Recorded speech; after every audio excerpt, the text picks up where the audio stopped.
आपके अपने history YouTube channel history science day में आपका हार्दिक स्वागत, हार्दिक अभिनंदन है। और आज हम +2 के 5th अध्याय यात्रियों के नजरिए समाज के बारे में, उनकी समझ 10वीं से 17वीं शताब्दी, इस अध्याय के बारे में हम चर्चा जो है वो करेंगे। जैसा कि इससे पहले भी प्रथम जो हमारी जो भाग था, प्रथम भाग के अंदर भी अल-बरूनी के बारे में हमने चर्चा की, और आज जो द्वितीय भाग के अंदर हम बात करेंगे इब्न बतूता के बारे में। इब्न बतूता कौन था?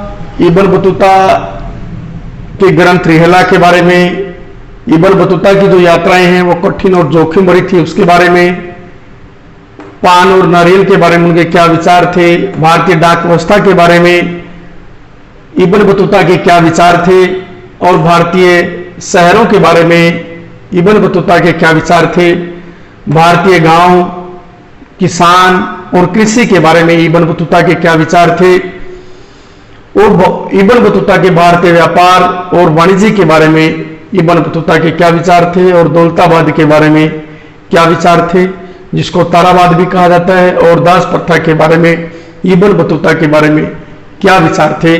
तो हम जो है एक एक करके इन टॉपिकों के ऊपर जो है अध्ययन करेंगे। तो सबसे पहले हम बात लेते हैं इब्न बतूता के बारे में। ये इब्न बतूता कौन था? इब्न बतूता मोरक्को का नागरिक था, जिसका जन्म 1304 में मोरक्को के एक शहर तंजियर में इनका जन्म हुआ। बचपन से ही वो बड़े कुशाग्र बुद्धि के थे, और इनका जो पारिवारिक माहौल था, इनके पिताजी जो है एक शिक्षक थे और एक धर्मशास्त्री थे। इनको बचपन से ही पढ़ने का शौक के साथ साथ जानकारी प्राप्त करने का, नई नई जानकारी प्राप्त करने का भी काफी शौक जो उनके अंदर था। वो एक महान विद्वान के साथ साथ एक महान यात्री भी जो है वो बनना चाहते थे। उन्होंने बचपन से ही अपने अंदर ऐसे शौक पाले कि नए नए देशों की यात्रा इन्होंने पर जो है वो निकल गई, या यात्राएं जो वो की। जैसा कि इन्होंने जो यात्राएं की उसमें अपने ग्रंथ रिहला के अंदर लिखा है कि इन्होंने मक्का, सीरिया, इराक, फारस, यमन, ओमान, पूर्वी अफ्रीका, ऐसे देशों की जो है उन्होंने यात्राएं की। और उसके बाद जो है 1333 में वो भारत की यात्रा पर निकले। जब 1333 में मध्य एशिया के रास्ते से सथल मार्ग से ये सिंध पहुंचे, और उसके बाद जो है वह मुल्तान उच्च के रास्ते जो है 1334 में वो दिल्ली पहुंचे। उस समय तो दिल्ली के तात्कालीन जो शासक थे वो थे मोहम्मद बिन तुगलक। मोहम्मद बिन तुगलक एक पढ़े लिखे व्यक्ति थे, और जैसा कि थोड़ा सा इस मोहम्मद बिन तुगलक के बारे में वर्णन करें तो मोहम्मद बिन तुगलक जितने भी उस समय पढ़े लिखे व्यक्ति होने के बाद जितने उन्होंने अच्छे काम करने की कोशिश की, तो वो सारे के सारे उल्टे पड़े, जिसको भारत में पढ़ा लिखा मूर्ख बेवकूफ राजा के नाम से भी जाना जाता है। तो मोहम्मद बिन तुगलक के बारे में वो बात है। तो जब ये भारत के अंदर आए मोहम्मद बिन तुगलक के बारे में ये इब्न बतूता, तो यहां पे अपने साथ काफी घोड़े, दास दासियां, ऊंट वगैरह जो है लेकर आए। इनका जो है भव्य स्वागत मोहम्मद बिन तुगलक द्वारा किया गया, और जितने कुशाग्र बुद्धि के थे, इस बुद्धिमत्ता के आधार पर उनको जो है अपने राज्य के अंदर मोहम्मद बिन तुगलक ने काजी के पद पर रखा। तो बड़ा विचित्र जो है इनको लगा कि बहुत ही मेहनती ये थे। तो एक बार क्या हुआ, एक बार 1341 में उनको जो है किसी गलतफहमी के कारण इनको बंदी बना लिया गया मोहम्मद बिन तुगलक द्वारा। बाद में रियलाइज हुआ और उनको मुक्त भी कर दिया गया, और 1342 में मंगोल शासक तुगान तैमूर के पास जो है इसी मोहम्मद बिन तुगलक ने चीन में जो है एक राजदूत के रूप में उनको भेजा।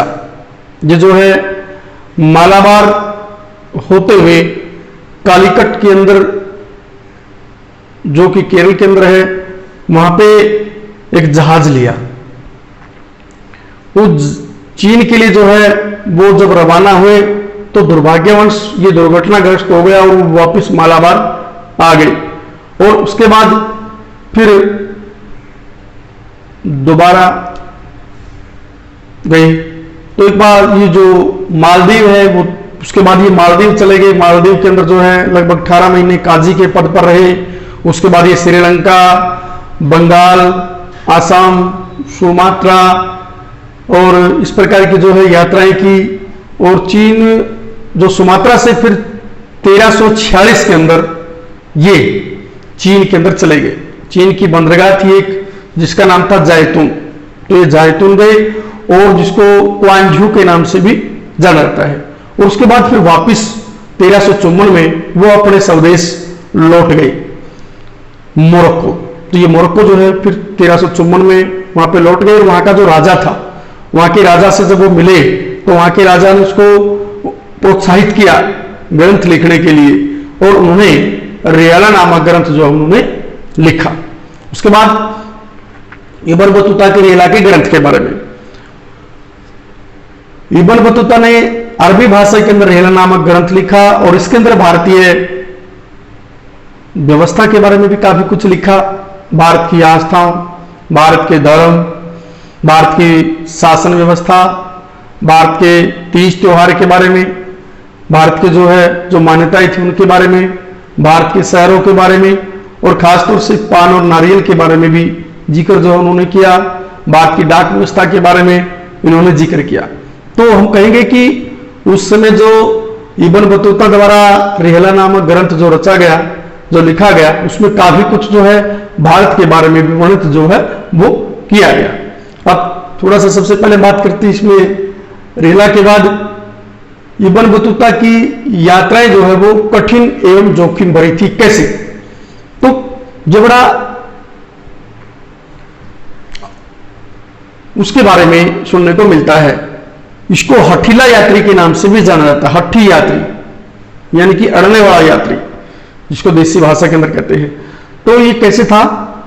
जब ये भारत के अंदर आया तो भारत से जब ये सिंध होता हुआ आया मुल्तान, तो सिंध के रास्ते में इसको जो है ये जब ये दिल्ली की तरफ आ रहा था तो इसको लूटा गया। इसके और भी साथी थे। ये कारवां में चलना पसंद करता था और इस कारवां के अंदर जब चल रहा था तो उसको लुटेरों ने लूट लिया और काफी मारपीट उनके साथ की और कई साथियों से तो इसने हाथ भी धोना पड़ा।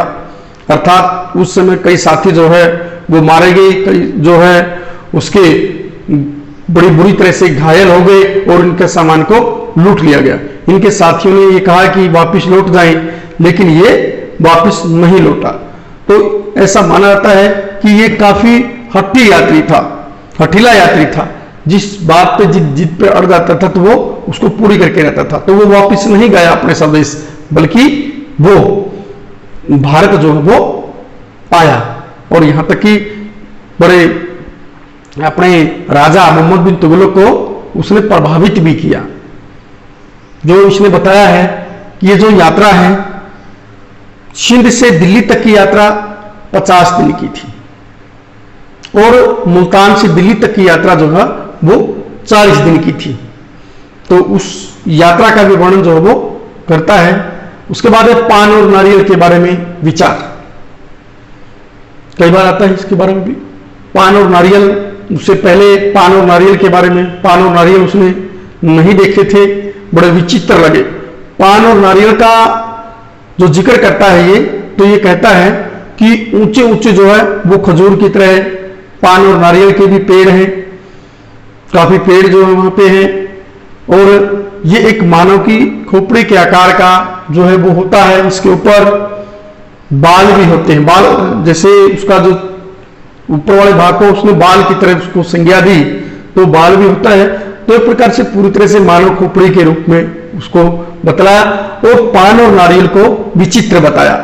पान को तो लोग जो है पत्ते होते हैं और पत्तों के ऊपर सुपारी वगैरह लगा के लोग जो है उसको दांतों के नीचे दबाते हैं और वो उसको खाते हैं। तो ऐसा वर्णन भी इसने पान और नारियल के पान के बारे में किया। और नारियल के बारे में तो ये बता दिया कि काफी कुछ पान नारियल के बारे में बताया कि एक मानव खोपड़ी के रूप में इसका वर्णन किया और उसके अंदर जो पानी है और उसका स्वाद जो है वो काफी अच्छा जो है वो बताया है।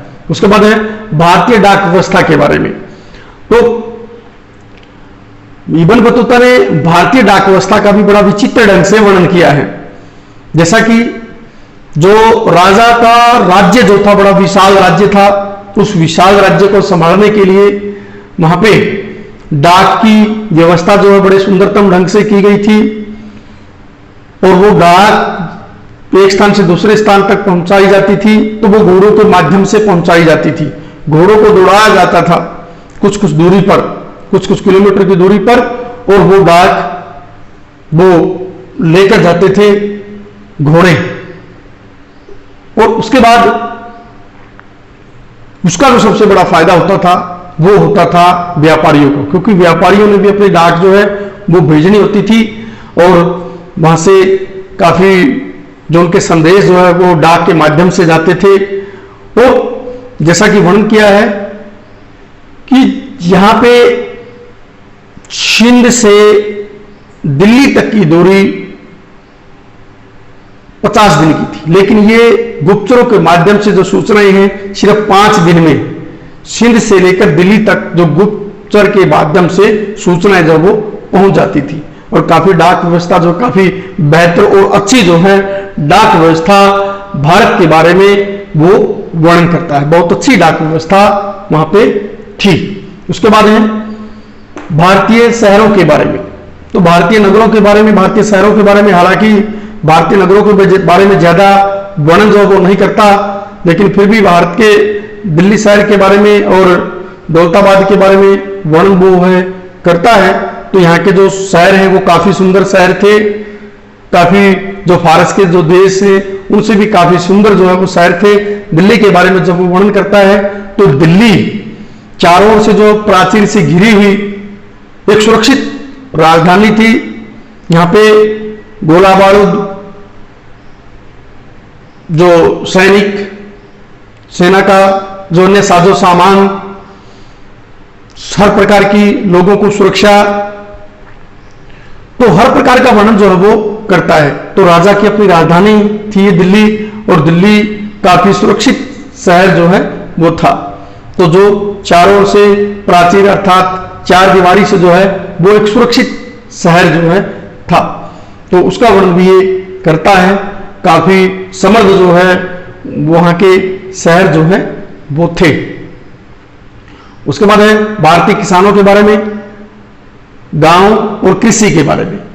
ये बताता है कि जो भारतीय शहर थे वो गांव की जो कृषि थी उसके ऊपर आधारित थे। व्यापार और वाणिज्य का जो केंद्र जो शहर थे, तो ये सारा का सारा जो कच्चा माल है या खान पान का माल है वो गांव से आता था। गांव में जो सबसे ज्यादा आबादी होती थी और वहां पे अधिकतर जो है वो किसान और मजदूर लोग थे। किसान खेती करते थे, कृषि जो है वहां की उपजाऊ थी। साल में 2-2 बार जो है वो फसलें जो है वो ली जाती थी। काफी समृद्ध जो है वो कृषि थी। जहां पे राजा किसानों से कर वसूलता था और वो अनाज के रूप में भी या फिर पैसे के रूप में भी कर वसूलता था। यहाँ के लोग बड़े समृद्ध लोग थे। अधिकतर जो जनसंख्या थी वो गांव के अंदर निवास गरीबी की अवस्था में जो है वो करते थे, लेकिन फिर भी यहाँ के जो किसान थे काफी खुश थे, काफी मेहनती जो है यहाँ के लोग थे। किसान एक ऐसा वर्ग था जो सबसे ज्यादा जो वहाँ की जो व्यापार और वाणिज्य की जो कच्ची या खान पान की जो उत्पादित वस्तुएं हैं, सब्जी वगैरह है, उसका भी वर्णन जो ये करता है। तो ये गांव में ही पैदा होती थी। तो उसके बाद है भारतीय व्यापार और वाणिज्य के बारे में। भारतीय व्यापार जो है वो अधिकतर गांव की जो कृषि व्यवस्था थी, गांव की मांग के ऊपर जो वो आधारित व्यवस्था थी। काफी जो वस्तुएं यहां से उत्पादित होके पैदा होके तो वहां पे जाती थी। तो जो भारत के अंदर काफी माल दूसरे देशों को जाता था, जैसे कि अफ्रीका, यूरोप, एशिया का अन्य भाग, तो काफी माल जाता था। चाइना से भी भारत का जो है उस समय व्यापार का वर्णन करता है, तो उस समय होता था। तो जहां विदेशों से काफी धन दौलत भारत के अंदर आती थी, जैसे सोना चांदी भारत के अंदर आती थी, और भारत के जो व्यापारी थे काफी समृद्ध व्यापारी थे, जहाजों के माध्यम से जल मार्ग से भी व्यापार होता था और स्थल मार्ग से भी जो अन्य रेडी गाड़ियों के माध्यम से व्यापार जो है वो होता था। भारत का जो व्यापार है काफी उन्नत व्यापार जो है वो था। उसके बाद है दौलताबाद के बारे में। दौलताबाद उस समय का एक प्रमुख गायन नृत्य का एक महत्वपूर्ण शहर था, जिसको ताराबाद के नाम से भी जाना जाता है। यहाँ गायक, नृत्य, संगीत, तो इस प्रकार के यहाँ पे वर्णन जो है वो मिलता है। तो यहाँ दौलताबाद के बारे में भी दिल्ली की ही तरह वर्णन करता है ये इब्न बतूता कि यहाँ पे भी अच्छा चकाचौंध वाला शहर था, लोग जो है अधिकतर व्यापार करते थे। लेकिन ये दौलताबाद शहर जो है जो गायन और नृत्य के क्षेत्र में काफी जो है वो आगे था दूसरे शहरों की अपेक्षा। तो ये दौलताबाद का वर्णन है। उसके बाद है दास प्रथा के बारे में। दास प्रथा का वर्णन जो है इब्न बतूता करता है। जब वो भारत के अंदर आया तो भारत के अंदर इसने अपने राजा अर्थात जिस राजा के पास हुआ था, महमूद तुगलक के पास जो आया था, तो उसको दास, घोड़े, ऊंट, स्वर्ण मुद्राएं, इस प्रकार से काफी वस्तुएं और दास लोगों भेंट उसने किए थे। तो ये लोग वहां के जो लोग थे, गरीब लोग जो कि दरिद्रता में धंसे हुए थे, अपने बच्चों को जो है वो बेच देते थे आगे, उनको जो है दास के रूप में खरीदा और बेचा जाता था। जो सामान्य जो और लोग थे, जो काफी गरीब लोग थे, उनको भी जो है सामान्य रूप से खरीदा और बेचा जाता था। खुद राजा मोहम्मद बिन तुगलक के पास भी हजारों लाखों की संख्या में दास थे। तो दास प्रथा वहां पे ऐसा वर्णन मिलता है कि दास प्रथा वहां पे विद्यमान थी। और यहां एक नसरुद्दीन नाम का एक धर्म प्रचारक था, उस धर्म प्रचारक को भी 200 दास और स्वर्ण मुद्राएं जो है स्वयं राजा द्वारा इस नसरुद्दीन नामक धर्म उपदेशक को दी गई थी। तो यहाँ पे दास प्रथा जो है सामान्य रूप से प्रचलन में थी। दासों के साथ बड़ा अमानवीय व्यवहार जो है वो किया जाता था, बहुत बुरा व्यवहार जो है इनके साथ दुर्भाग्यपूर्ण व्यवहार जो वो किया जाता था। तो ये समाज के लिए बड़ी ही एक ऐसी लज्जित करने वाली घटना थी। तो जिस प्रकार से कई देशों के अंदर, अमेरिका जैसे देशों के अंदर भी, या अफ्रीका जैसे देशों के अंदर, यूरोपीय देश जैसे देशों के अंदर भी दास प्रथा का वर्णन मिलता है, तो हमारे भारत के अंदर भी इस प्रकार का वर्णन जो है इब्न बतूता करता है दास प्रथा के बारे में। तो यहां हमारे पास जो है वो 10 पॉइंट थे। और एक और है कि आगे हम जो पढ़ेंगे, एक बर्नियर जो कि यूरोप का यात्री है, फ्रांस देश का नागरिक है, और वो फ्रांस देश का नागरिक जो आया उसने भी भारत के बारे में बहुत कुछ लिखा। इसने भारत की जब तुलनात्मक अध्ययन यदि हम करें बर्नियर के बारे में और इब्न बतूता के बारे में, तो इब्न बतूता ने भारत का वर्णन जो है एक आलोचनात्मक ढंग से भी किया, और यहां पे काफी कुछ भारत की विशेषताओं, जो भारत के अंदर जो विशेषताएं थी उसका वर्णन जो है वो किया। लेकिन जब ये बर्नियर ने अपने ग्रंथ ट्रैवलिंग द मुगल एम्पायर के अंदर वर्णन करता है, तो यहां पे पूर्णतः एक प्रकार से त्रुटि भारत के अंदर जो है वो निकालता है। यदि हम बात करें इसके बारे में, जो बर्नियर के बारे में, तो बर्नियर पूरी तरह से भारत के और यूरोप जो देश हैं और फ्रांस खासतौर से उनका अपना देश, उसका जब तुलनात्मक अध्ययन करता है तो भारत को काफी निम्न दर्जे का जो है वो दर्शाता है। जैसा कि